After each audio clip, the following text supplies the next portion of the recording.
good to conceal it in the sleeve like this.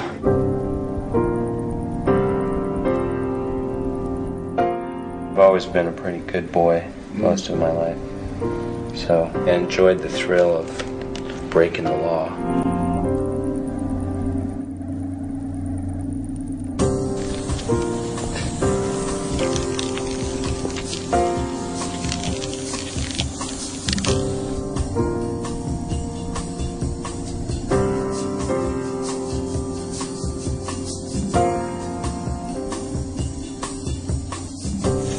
Keep an eye out behind me.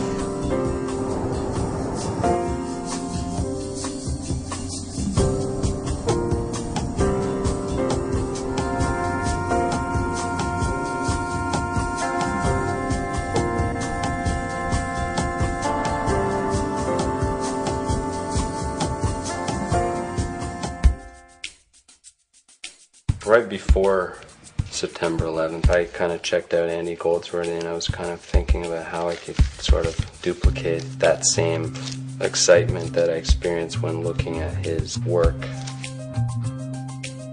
But like many ideas we all have, I'd thought about it, never really acted upon it. But then September 11th happened, and for some reason I suddenly decided that I had to go and paint bike paths all over the streets.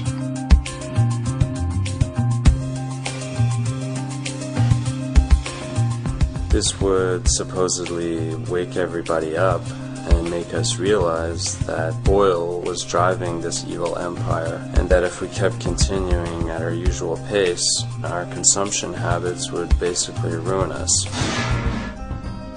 That was sort of a starting point for me. Le 29 novembre à 4h30 du matin, Gibbs est pris en flagrant délit, ses bombes à aérosol à la main. This is the Rick Peterson Show on CJAD 800. The city nailed Roadsworth, and a lot of people are getting to know that name, Roadsworth, because of his, well, it's art. He is what you genuinely call a street artist. The city of Montreal does not appreciate his art, though.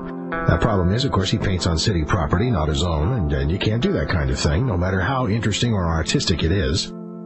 It was kind of nice to let go of that secret, to sort of be confronted by what you've done and to have people asking you about it and to ask questions about you. You're revealing something to a certain extent. You're having to sort of come out of your shell.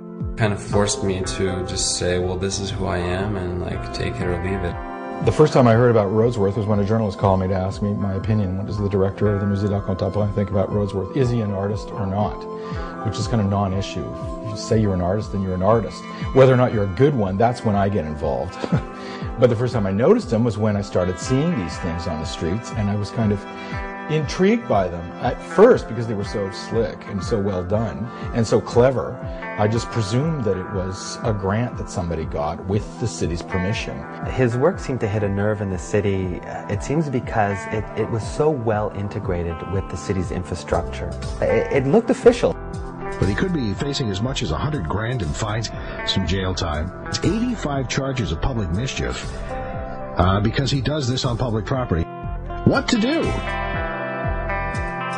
We knew that he was up against a lot of fines and a lot of charges, and what I was worried about when he emailed me and he said I've been arrested and all these things is the charge against Roadsworth is going to be 30 times more stringent than it would be if he did the same thing in a park, because the government could say he made driving unsafe in this community.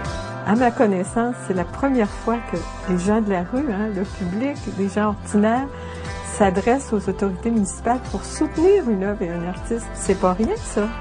I can't condone it. I'm sorry. I mean, it may be artistic and it might look good, but I don't know. I have my doubts. What do you do with a guy like Roadsworth? You leave him alone. You promote him. Maria, thanks for calling CJAD. You don't like the idea of Roadsworth painting places, do you? As a matter of fact, I don't, Rick. City property or private property should not be used as an artist's canvas. I don't care what anybody thinks. I love his stuff. I've seen it in several places, and it's very thought-provoking. And yes, it makes you laugh, and I leave the guy alone. Right now, I guess the big question in my mind is, to what point am I willing to back up what I've been doing on the streets of Montreal for the past 2-3 years? Do I treat this as a crusade, a defender of freedom of expression, or do I just try and get off as easily as possible? And I don't know. I don't know how much integrity I have. My original intention was to simply introduce an element of surprise into an otherwise very uniform and predictable environment.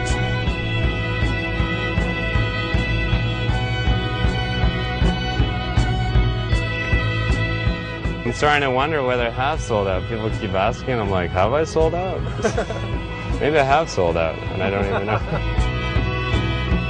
At some point you have to suffer. It's the Protestant in me that's taught me that.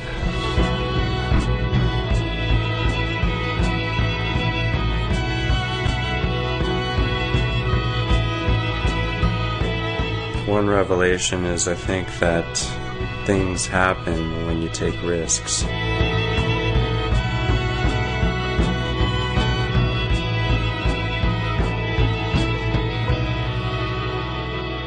As long as you can stay between the lines, you're safe.